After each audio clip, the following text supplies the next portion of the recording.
Good morning. This is, what's the date today? The 27th. 27th. Today's May 27th. We are at the Donnelly House in downtown Mount Dora.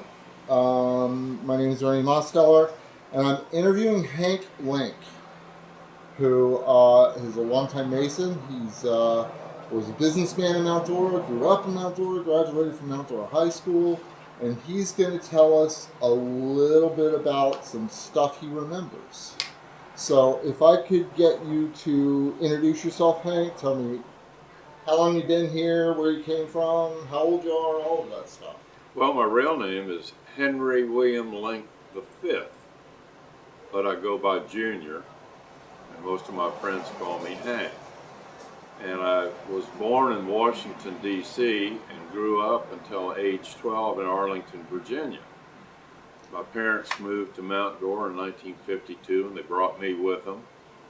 And my dad opened a business, and I've spent the rest of my life here with the exception of 4 years. I lived in Rochester, New York until the blizzard of '66. 2 months later, my wife and I were back in Mount Dora, and we never went back to Rochester. What took you to Rochester? Work. I got a job with General Motors working in one of their plants in Rochester, and Mary Ann taught school. Okay. And so you came here when you were 12? 12 years old. Okay. What was Mount Dora like when you were 12 years old? What year was that? 1952. Well, when I look around downtown Mount Dora now, I don't see hardly any difference whatsoever between what the town looked like then and what it looks like now. The downtown businesses, the stores, the buildings are all basically the same as they were. The only thing that's changed is the nature of the businesses. I like to say that once upon a time this was a functional, useful town, and you could buy things you need, and now it's hard to purchase something that you actually need downtown. There's a lot of stuff to put on shelves down here. Can't even buy a Coke or a pack of nabs downtown anymore. What kind of stuff was around in the 50s? What kind of stores and stuff did we have? Well, there were two hardware stores, Moon's Hardware right next to Raybaum Hardware at the corner of 4th and Donnelly, Story's Meat Market, and Parker's Supermarket. Yeah. A fellow named Mark Peters had a Western Auto store. We had 2 pharmacies and several women's clothing stores. We had a men's clothing store called Cortland's. We had the Princess Theater, 9 cents to get in. It was 9 cents because if they charged a dime, they had to add a penny sales tax, and it'd be 11 cents. So they just made it 9 cents admission. Donnelly Park was full of shuffleboard courts and 2 tennis courts. They had a clay court at the north end and an asphalt court at the south end down there. Had a smaller meeting building in the middle of the park. We had the Peppermint Restaurant. We had Charlie Bradford's lunch counter where the lamppost was. And the little building right in front of the lodge here was a watchmaker's shop. He had a place down in Apopka, but he came up here 3 days a week and ran his watch and clock shop out of that little building. Charlie Bradford. Somebody was telling me, and I'm not sure who it was telling me about an essay that was written, and that you are one of the subjects of the essay, I think, because it was maybe a classmate of yours who went into Charlie's and went back into the pool hall part, and he described what it was, and I don't know, but I don't remember that, but when my business partner Jack Morgan came down in 1969 to help me run the stationery business, he would come down occasionally in the morning to get breakfast. And one morning, Charlie was bent over the grill smoking a cigarette dangling out of his lips, and all of a sudden a big wad of ashes fell on the grill. He just scraped it over to the side and kept cooking. That was the last time Jack ever came down for breakfast. I remember as a little kid going in there for breakfast with Dad, and all I could think of was that Charlie's t-shirt was so nasty and greasy. I think he changed it once a week whether he needed to or not. It was good food, though. Oh yeah, he made great hamburgers. Good hamburgers. Charlie invented a hamburger called a Nell Burger. He named it after his wife, and they still make the Nell Burger today up at the Highland Street Cafe. You can still get it. It's a half pound with a lot of peppers and onions and so forth stuffed in it. You can still buy a Nell Burger up at Highland Street Cafe. Nell Burgers are fantastic. Now, Highland Street Cafe, when I was a kid, was called Bud's Gizmo. Right. And we were talking about the Gizmo, which was essentially a Big Mac before Big Macs were invented. Right. And it was also Shivers Barbecue. Right. After Bud closed up, Shivers took that building over, and they had a barbecue shop in there. And then he moved to Eustis, didn't he? Shivers? I think so. Yeah. I think so. Yeah. That pretty much happened while I was off in South Carolina going to school. Okay. And so where'd you go to school? Well, I graduated from Mount Dora in the gold medal class of '57, and I went to college at the Citadel in Charleston, South Carolina, gold medal class of '61. In fact, I'm going back in November for my 60th reunion this year. And then did you serve in most Citadel grads serve in the armed forces? Did you serve? Well, the draft was on still at that time, and I didn't get a commission from the Air Force ROTC, and I asked the instructor, I said, what am I going to do? And he said, well, you can enlist, or you can get your name on the reserve waiting list. But he said, you probably won't be called because there's a lot of people waiting to get into the Air Force Reserve. About a month later, they sent me a letter that found a spot for me. So I served 5 years of reserve duty, 30 days a year, from June 1st to June 30th,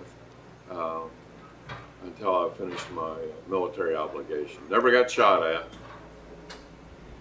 I think that's a good thing. Good thing, right. About the stationery business. When did you open that, and when did you establish? Well, my dad worked for the government after he got out of college, but World War II came along, and he felt the whole time after the war started that he had to do his share.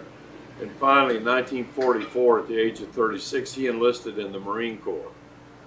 And by the time he finished his basic training and his specialty training, the war was over. But he always wanted to be a printer. In fact, he had a little print shop down in the basement of the home where I grew up in Arlington. And he ran across a fellow who was looking to expand his printing business, and he asked my dad to go into partnership with him, which my dad did. They opened a stationery and printing company in Arlington, Virginia, right about a block from the Arlington County Courthouse. And they did very, very well. But they didn't get along well because my dad liked to advertise and the other fellow didn't think that advertising was worth spending money on.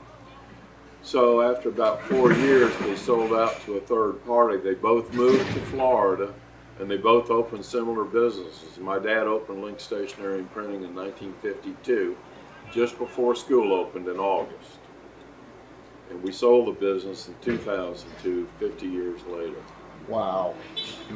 I mean, it was an icon of my youth. I had you print all kinds of stuff for all the clubs and stuff I was involved in. All right, so you're a kid in Mount Dora, you're in the 50s. What did you guys do for fun besides 9-cent noties at the Princess? Well, we rode our bikes around a lot. We played sandlot baseball. I think probably the main thing we did, I had a friend, Billy Ivy, and he loved motors of any kind, and we fooled around with motor scooters and motorcycles. Uh, Model airplanes, they used to fly control line model airplanes. I love to do that. And when we got a little bit older and were able to drive, got our driver's license, we spent a lot of time out at the Dixie Drive-In. Tell me about the Dixie Drive. Well, the Dixie Drive-In was at the intersection of Old 441 and 19A. I think there's a laundromat there actually, where in a 7-Eleven or a convenience store where the actual drive-in was. But all the kids from Eustis, Mount Dora, and Tavares used to hang out there during the week and especially on the weekends. And that's where you met girls from other towns because, you know, normally there was a distance barrier between Mount Dora, Tavares, and Eustis. You know, you didn't go to school with them, and more normally you didn't have any transportation to get over to these others, so you didn't have a way to meet your age people from those other towns except at Dixie Drive-In. And there were some good times and some bad times out there. Well, elaborate for us. Well, we did a lot of drag racing out on 19 north of Eustis. We did a lot of hot rodding around. We did a lot of cruising up and down the streets in downtown Eustis, Mount Dora, and Tavares just to whistle at the girls and so forth that were running out. It was just kind of a good time. It's a wonder we didn't get killed the way we drove. But that was the way it was back then. So let's talk about high school. Where did you? Had they built the new high school yet, or you started in Roseboro? I started in those 5 buildings along Clayton Street. At the far north end was the first grade, and at the far south end was seniors, and everybody else was in between. Gold medal class of '57. And that's where you guys graduated from, was from that particular. When did they build the well, not the current high school, but the one that existed in the 60s? Oh, that's a good question. I think they built it soon after we graduated, maybe 61 or 62. What kind of activity did you do in Well, I was active. I didn't participate in any sports when I was in the 8th grade. A classmate, Darryl Ratty, and I were the managers of the varsity basketball team, which was really a great experience. Coach Spears was the basketball coach at the time. But one thing I wanted to mention that was really strange. When football season started, all of the gym classes or the PE classes had to go into the gymnasium, disassemble all of the bleachers, take out every nut and bolt, take every board and every part of the structure, and hand carry it out to the football field and reassemble it out there for bleachers for the football games. And then at the end of the football season, we disassembled all the bleachers out there in the football field and carried them back into the gymnasium for the basketball team. And I can remember Coach Spears walking along with his hands behind his back, bent over, walking through the sand between the gymnasium and the football field, looking for nuts and bolts that may have been dropped on the way out there, because I think we lost about 5% of the nuts and bolts every time we moved it, so one of those things didn't collapse and kill somebody. True story. The big rival back in those days had to be Eustis. Yeah, Eustis and Tavares second, but Eustis was the big rival. Right on. And how did Mount Dora usually fare against Eustis back then? Mount Dora had some really good winning seasons over the years. Coach Spears really did a good job for the most part with the football team. The basketball team also, but I don't really remember, season records and things like that. Okay, so your dad was a Lion, and you became a Mason. I joined the lodge in 1969, 2 years after he died, unfortunately. So he wasn't around when I was raised. Was he But a Mason too? he had joined Acacia Lodge in uh, Washington, D.C. when he was a student at George Washington University.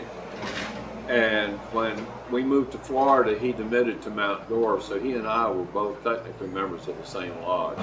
His his father, my grandfather Link, was also a very active Mason. He served as secretary of his lodge in Fort Mill, South Carolina for over 20 years, but he served as master of that lodge back in the early 1900s during World War I. He served 3 years in a row as master when all the young guys were off shooting at each other. What kinds of things do you remember the civic clubs and or the Masons, um, JCs, whatever? What kinds of things do you remember them sponsoring in town? What kinds of activities? Well, the main thing I remember about the Lions Club is when we first moved here, they had an annual fundraiser called Days of 49. And they had all kinds of gambling equipment, roulette wheels and dice tables, and they had a hand-cranked horse race thing. They cranked it up and then let it go, and these horses went around, and you bet on the horses. They had blackjack and I don't know what all, and you paid $5, and you got like $500 worth of play money. And you could use that money to gamble, and you could also use it to buy Cokes and hot dogs and popcorn and stuff like that. And all the men, virtually all the men that were members of the Lions Club at the time grew beards. And then old Mr. Foraker, the barber downtown behind the bus station, would give them all a free shave after the Days of 49 was over. My dad's beard was bright red. Okay. You ready? Oh yeah. Mr. Foraker was the only barber in town that could do crew cuts. The only other barber shop was, the name will come to me. Okay, Landis. Yeah, Landis OK Barbershop in Bath, and they had a big bathtub back in the back, and for a quarter you could get a hot water bath. I guess travelers through town would take advantage of that. Yeah, Roy Landis Barbershop. Well, a lot of us kids went to Foraker because we wanted flat tops. And I noticed after a while that every time, while you'd be sitting there waiting, reading comic books, Mr. Foraker would be halfway through a haircut, and he would excuse himself for a minute. He had a little door at the end of the barbershop. And he would go in that door, and he'd be gone for about 20 or 30 seconds, and he would come back out. And he would finish the haircut, and before he let you out of the chair, he had a big array of bottles of colored water with silver spouts. And before you got out of the chair, he'd say, "Now, do you want stink loud, smell sweet, gal catching, or cowboy?" Those were the scents. And if you said cowboy, he sprinkled something on your hair and rubbed it in and combed it out that was supposed to smell like cowboy, I guess. And I took cowboy for many years, but then when I started going with my girlfriend, I switched over to gal catching. Stink loud, smell sweet, gal catching, or cowboy. Why did he excuse himself? Was he think- drinking? I think he had a little bottle back there, and he was taking a nip now and then. What was business life like in Mount Dora back in 50s, 60s? Well, let me say a little bit about the printing business. If I Okay. could Oh first. yeah, I want to hear it. My dad started that business in 1952 in an old filling station. Well, actually, it was a part filling station, part little grocery store, and we still have people walk by 10 years later, come in the retail part of the shop and ask if we had bread and milk. But he always wanted to expand the business, and when I came back in 1967 from New York, I went to work for him, and that encouraged him to go to the bank and get a loan and build an addition to the business, which doubled our floor area. But the Saturday that we actually started moving inventory into the new section was the Saturday he had a heart attack and died the next day. So he never saw the completed building. But when the building was finished, we paved in the front. We had a big sign across the top, made the building look twice as big. And we had people coming in after that that said, we've lived in Sylvan Shores for 6 years and we come by this corner every day on our way to the bank and the post office. We never knew there was a business there. It's been there 15 years. And the business just exploded overnight. That's why I couldn't handle, learning how to estimate printing jobs, running the business, balancing the cash drawer, ordering merchandise, and so forth. And that's when my college roommate, Jack Morgan, asked if there were any businesses available in Mount Dora for sale, because he was living in Chicago with his wife and he wanted to move back to Florida. And I said, no, there's no businesses around here for sale, but please come and help me. So he came in 1969 and we signed an agreement, and he stayed with me 35 years. We were in business together. He ran the retail part of the business. I ran the print shop. I didn't tell him what to do. He didn't tell me what to do. We got along painlessly. This sort of business environment in Mount Dora, like relationships between business owners. Oh, yeah. Well, in those days, everybody knew everybody, and everybody, they knew the kids of everybody. So I could walk into any one of the stores, buy something and charge it to my dad's account, and they'd settle up at the end of the month. But when we first came to town, and for 5 or 6 years afterwards, in the summertime, every business closed at noon on Wednesday. So if you wanted anything, drugs, hardware, clothing, I don't know about the grocery store, but other than that, every business shut down at noon on Wednesday, and there was nobody downtown. And of course, we had a lot of winter visitors, snowbirds, and when they went back, there was hardly anything going on downtown in the summer anyway. Our theory, when we started talking about this film, our theory is, and has been, Mount Dora's its slogan is someplace special, or that's its nickname now. I mean, years ago it was Touch New England, and I want to hear about that. Okay. But let's talk about the someplace special right now, because in discussions that I've had with the Historical Society, if you grew up here, I've always had the perspective that Mount Dora is different from the cities around it. It's where there's something different about Mount Dora and the people in Mount Dora than Eustis, Tavares, Umatilla, Zellwood, Apopka. It's like, there was, and call it sophistication if you want, call it arrogance if you want, whatever it is. Mm-hmm. But there's always seemed to be, just, I don't know, was alive back then. Oh yeah, I'm sure it was. Yeah. And I can't put my finger on it. I don't know why it worked out like that, but I can tell you that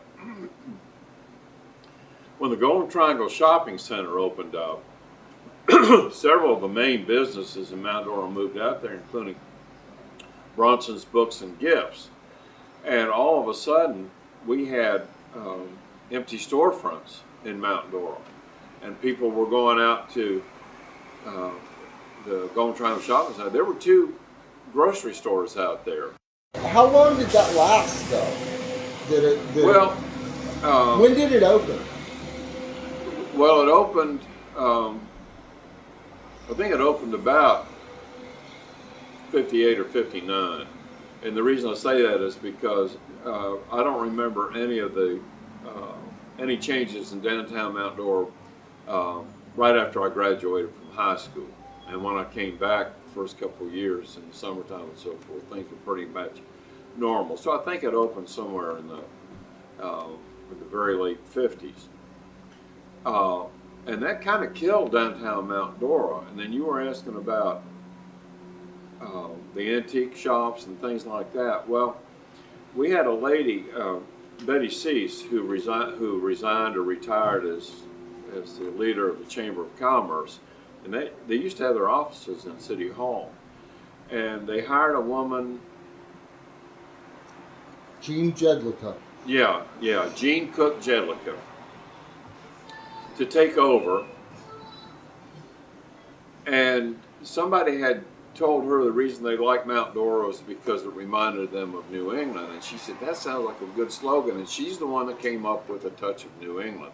And there was a logo that showed a lamp post and I think a shuttered window and so forth like that. And then a couple antique dealers took over some of those vacant shops, and so Jean Cook Jedlicka jumped on that and said, we're going to call ourselves the antique capital of Central Florida. And that brought in more antique dealers, and then they built Reningers out there, and that brought in even more, so it really revived the downtown for quite a while. Movies at the Princess. What kind of Movies. stuff did you guys go watch? Well, they had a lot of first-run movies for a long while, and then I guess in the late 60s, early 70s, they didn't have the draw of moviegoers, and they started showing art films and far out kind of stuff, and then they eventually closed up. But I can remember one night, I was dating Mary Ann Brotherson, and she lived up on 7th Avenue. I'd go over there on Saturday night, and we would walk down to the Princess, and one night as we were coming down Donnelly Street, I looked over there, and the Princess was on fire. Flames shooting out of the top of the building there. The fire engines came and they put it out, and I think the actual damage was not really serious, because they were back in business in 2 or 3 months. But that was quite a sight to come down and expect to go see a movie and have a building in flames. Yeah. Okay, were there any other like events like that? Do you remember fires or I mean, I remember sort of the hurricanes of the '80s and stuff, but that's for somebody else. Because I'd never heard about the Princess Fire. Oh, you had? Ah. Yeah. Well, and the yacht club burned to the ground too. And I tell that story when I'm doing crewing on the Rusty Anchor boats. That my wife and I lived in Rochester for 4 years until the blizzard of '66. But while we were there, we subscribed to the Mount Dora Topic, which at that time was a really nice weekly newspaper. One morning I picked up the newspaper and the headline was Yacht Club Burned to the Ground. It was a big old 2-story wood frame building, nobody was hurt. So when they rebuilt it as a concrete block building. But the next week's headlines were more upbeat. Liquor cabinets safe. See, they never had a liquor license, but they had a world-class bartender down there, and he'd fix anything you wanted to drink before, during, or after dinner. But you had to furnish the alcohol, and they kept that in the cabinet down in the basement that wasn't hurt by the fire. They said you could go by any afternoon between 1 and 4 and get your bottles back, which I'm sure they did. In the early '60s, going to dances at the yacht club called Buccaneers dances. Yeah. Tell me about that, because I don't know too much about that. Fred Curris could probably help you with that.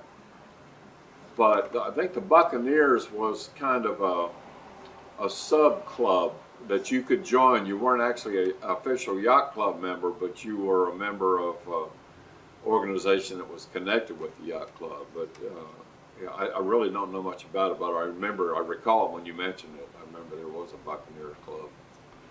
I also have heard from various people about nefarious activities in the basement of the yacht club on weekend nights. Films being shown. And, oh, really? Yeah, apparently it was a stag film. Yeah, stag parties, probably. Yeah, well, I guess X-rated films weren't as readily available in those days as they are now. Yeah. Let's talk about Rexall. Talk about Oh, the look at Rexall Drugstore, the one out in the shopping center. No, the The one. one downtown there. Yeah, that was. Oh gosh. Oh,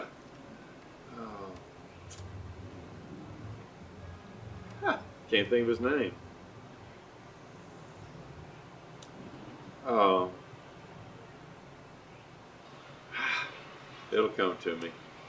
I just know that I read pretty much every comic book in the world for free there. Yeah, yeah. What was the druggist's name? Oh, I don't remember that. His wife was instrumental in forming the Ice House Players in 1948 or 49. Seal Shaw, yeah, and Shaw, gosh, was the druggist. Um, Even in the 70s, you could go down there and get a nickel cone, and but he had a lady in there that worked for him for many years behind the counter, Eula Lee. And I went in there one Christmas. I wanted to buy 4 bottles of aftershave lotion as just stocking stuffers for 4 of the guys that work for us. And there were 3 bottles on the shelf. And so I took them up to the counter and I said, Eula Lee, do you have any more of this in the back? Because I need 4 bottles and I only got 3. And she said, is that all that was on the shelf? And I said, yeah. And she said, well, I can only sell you 2 then. And I said, why is that? She said, well, if I sell you all 3, then I'll have to reorder it. So I said, okay, I'll find something else. But I'm thinking now, no wonder the drugstore didn't make it with that kind of business attitude. Shaw, what was his first name? I'll go through the alphabet. I mean, it's like I have it on my JW. list, like Dixie Drive-In, Shivers, Barbecue Butts, Gizmo, Charlie's, Peppermint Stick, which was, the Peppermint Stick was all the equipment that came out of Charlie's, wasn't it? That got moved up the hill. That could be, but the Peppermint Stick was there before Charlie closed down, and the Peppermint Stick originally was run by Bob Alderman and his wife Eleanor, and then later on, their son Bobby, who had Golden Triangle Builder Supply. In fact, Charles Waring and I used to go in there on Saturday night and help him wash dishes so he could go to the movies with us.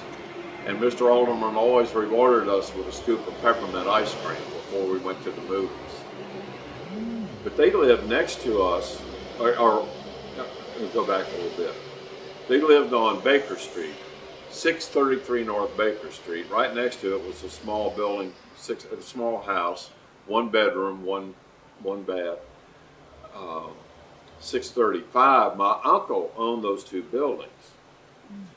And when my dad decided, when they sold the business in Virginia and decided to come to Florida for vacation, my uncle said, why don't you stay in that building at 635 because it's vacant and you can stay there and decide what you're going to do after you've sold your business. So the Aldermans were my neighbors for that 3-month period of time before we went back to Virginia to sell our house up there and move to Florida permanently. Where were, say, you and Bobby in terms of? He was a year older. Okay. Yeah, he was the class of '56, and I was class of '57. Okay. He had a brother, Charlie, that was when he graduated from college, he was a high school football coach, and he was killed tragically in an automobile accident about 2 or 3 years after he started coaching. Very sad. Sailing Regatta, Powerboat Regatta, Christmas parades. I don't remember any parades in time in those days. Really? Yeah, I think maybe Leesburg had some parades. They used to have a watermelon festival. They had a watermelon festival parade every year. Early 60s, I remember parade. I remember Mount Dora had the Christmas parade because the JCs put it on. Yeah. Early art festival. We're trying to get Will Smathers. And we've been dancing around with him. The first art festival I think was '73, February of '73, and the reason I remember that because I was president of the Rotary Club at the time. I took over they they changed officers July 1st. That was 72.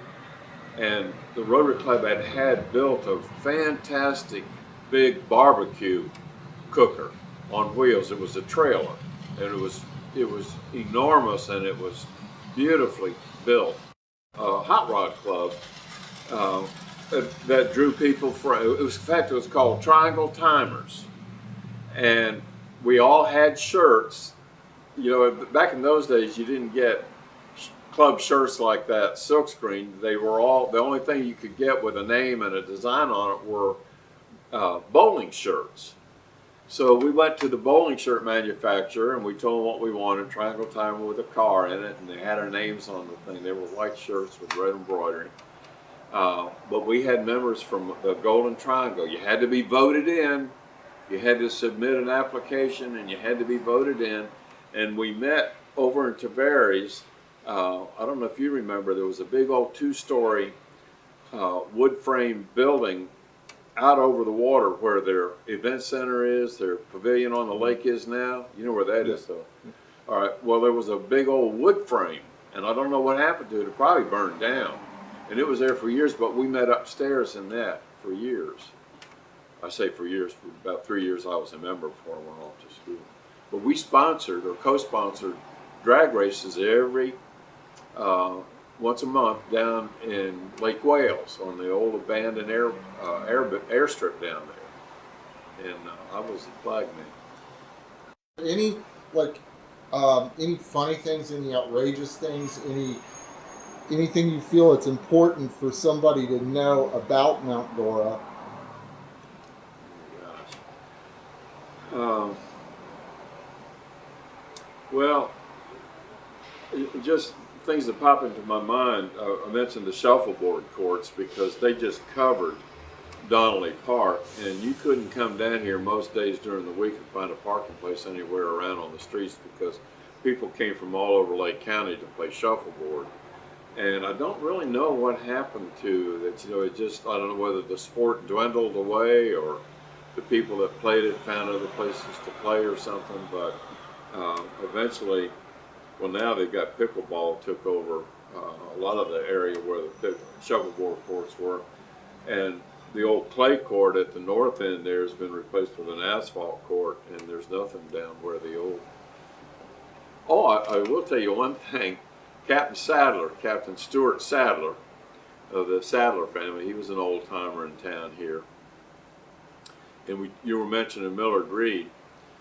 Sadler told me one time he graduated in Mount Dora High School in 1939. And he said all the years that he played basketball for Mount Dora, they played on an outdoor court in Donnelly Park. And he said that he cannot remember a time ever that he was playing basketball for Mount Dora that Millard Reed wasn't in the stands watching the game. And I don't think up until maybe 2 or 3 years before he died, when his eyesight got so bad and he couldn't drive, that he ever missed a Mount Dora High School basketball game. I think he attended thousands over the years, as far back as 1939. Yeah, he was a remarkable fan, that's for sure. Yeah.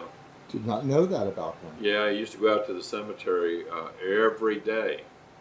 Even after he lost his driver's license on his bicycle, he would ride out there and take care of Charles's grave. Yeah, that was quite a thing. Well, I do remember what I call the storm of the century, March 12th, 1973, when we had 6 or 7 tornadoes go through Mount Dora and tore the town up from one end to the other. And the Donnelly house was severely damaged, although you couldn't tell it. The experts said that a passing tornado, the vacuum lifted the building off its foundation, twisted it, and put it back down, and it popped or damaged all of the joists in the ceiling, in the roof, and it was a $100,000 roof repair, plus a little. We call the paraphernalia room, which was the wooden box tacked onto the back on the second floor. That was completely blown off, and things that were stored in there, they found out in Sorrento, 6 miles away. Wow. Yeah, I remember that clear as bell. Clear as a bell. Can you tell us about when they painted the town pink? Oh, that was, I think, in the late 1970s. Um, Big movie company came in here. They want to film one of the comedies of the century. It was supposed to rival Mad, Mad, Mad, Mad World. And they painted the whole east side of Donnelly Street all the way up to 7th Avenue really bright pink. And it went along with the storyline of the movie, which was supposed to be hilarious. It turned out to be an absolute dud, as you probably know. In fact, a lot of the business people downtown, we were invited to the premiere showing over at the Tropic Theater in Leesburg. And when the movie ended and they flashed the end on the screen, it was dead silence. Absolutely. Everybody was just absolutely stunned at how bad that movie was. Yeah. The only good that ever came out of was the water skiing elephant. Yeah, I don't know if you ever saw the map, the full color map that Jack and I produced in 1981. We published a full color, or 84, 85, full color map of Mount Dora. Accurate, so accurate down to the streets. The streets were gray and the unpaved streets were tan. And down in the lake, there's that water skiing elephant. Yeah, you can see that map. They've got one in the library up there. You go in the front door off of Donnelly Street and go around the corner there to the left, and it's on the wall there.